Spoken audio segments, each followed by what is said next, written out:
Louisiana beer reviews, Stormchaser I.P.A. from State Brewing Company, Lawrence, Kansas.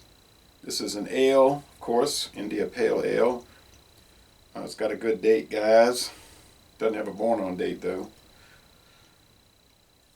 No alcohol by volume listed. Now, they're saying on the website it's 59 IBUs. I had quoted 6.1 for the porter that I did, the oatmeal stout. I'm sorry, stout porter, oatmeal stout. But that's not official. I just got it. It matched on Rate Beer, Beer Advocate, and Untappd. But there is no official ABV. So I'm not going to list it on the oatmeal stout or this one. 5.9, they're talking about its light body. So, 59 IBUs is probably around 5.9. But I got 3 different ABVs on all 3 of those sites. So I'm guessing about 5.9, 59 IBUs. They use wheat malt in addition to the pale malt. They use Crystal, Centennial, and Citra hops. Gets a very good score on Beer Advocate, 86 out of 100. 74 on Rate Beer, so they're saying it's so-so. In the style, they're giving it a 63. They say it's just a terrible IPA. And a 72 on Untappd, which is probably like a B on Untappd's kind of odds. Check in the scale. Thanks to the Whiskey Scout for giving this to me and a bunch of other beers. What a wonderful gift set. So, never before had it. But this company was established in 1989, so we know the beer is no older than 89.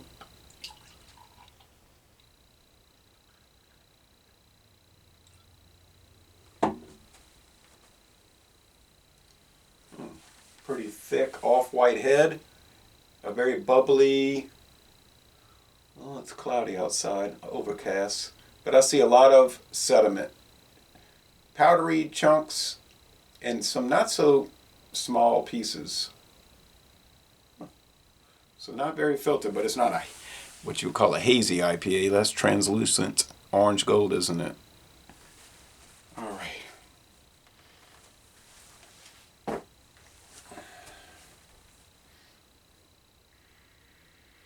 try to tackle the IPAs and the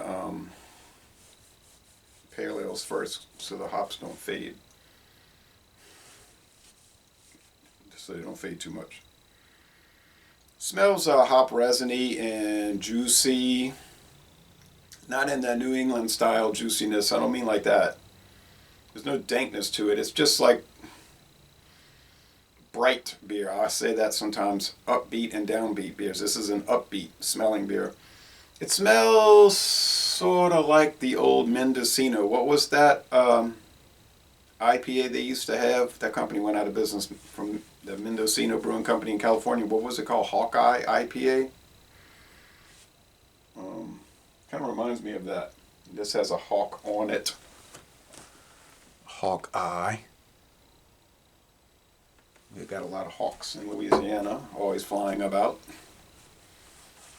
And bald eagles. All right. White bread crust. These IPAs, these traditional IPAs, this, I guess, kind of reminds me of the old I.P.A. Giacomo. They always had that white bread crust. More on the bread crust and the white part of the bread than, and some oily, piney hops more than the juice. The juice. That was a later phenomena.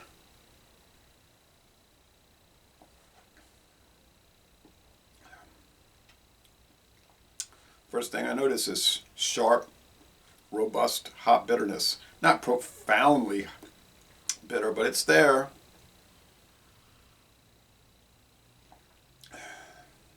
But it's not harsh. It's just a sharp, bitter cut to it. And the semi-sweet white bread crust, a mild fruitiness. They're saying this is sold in the summertime.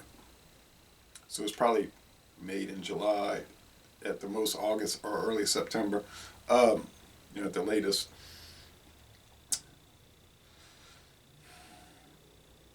It doesn't seem like a session IPA though, but it is sort of thin bodied.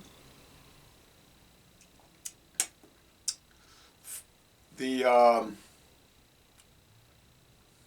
Founders All Day IPA, that's about the only session that I can tolerate. So the rest is so thin, they like hop water. That one has some body. This is kind of light bodied.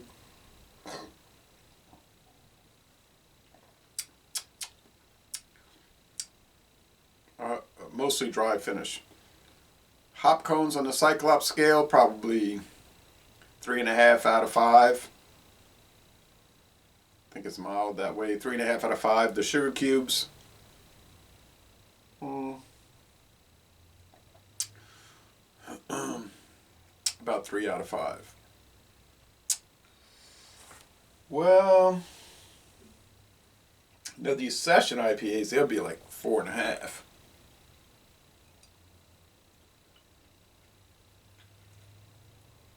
It does seem to have some of those as like a quasi session IPA. But if it's 5.9, I wouldn't be drinking that all day. But I don't. On a day off like today, I'd just be drinking 4 beers the whole day. 48 ounces, more than likely.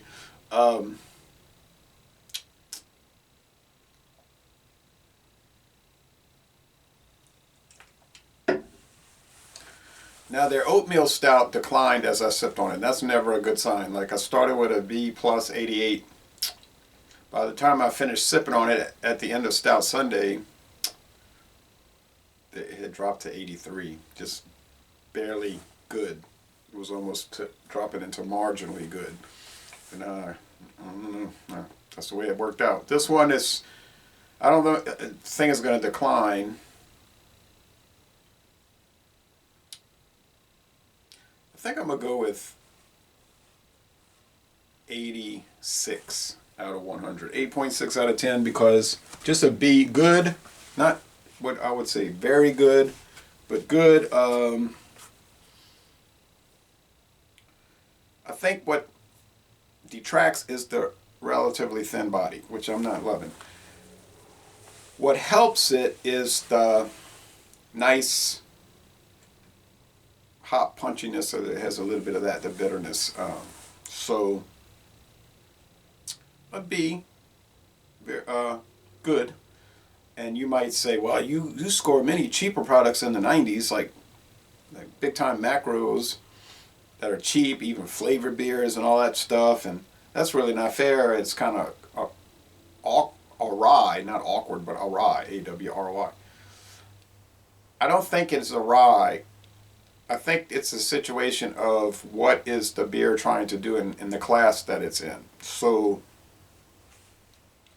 a juice, for instance, or a Smirnoff Ice Smash, they're a different thing.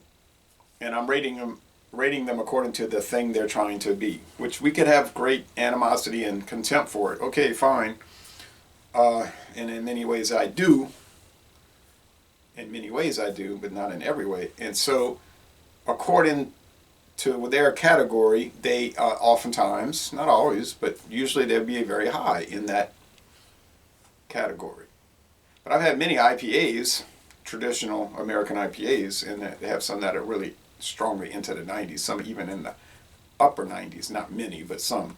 So I'm just rating it according to what it is in its league, in its sport.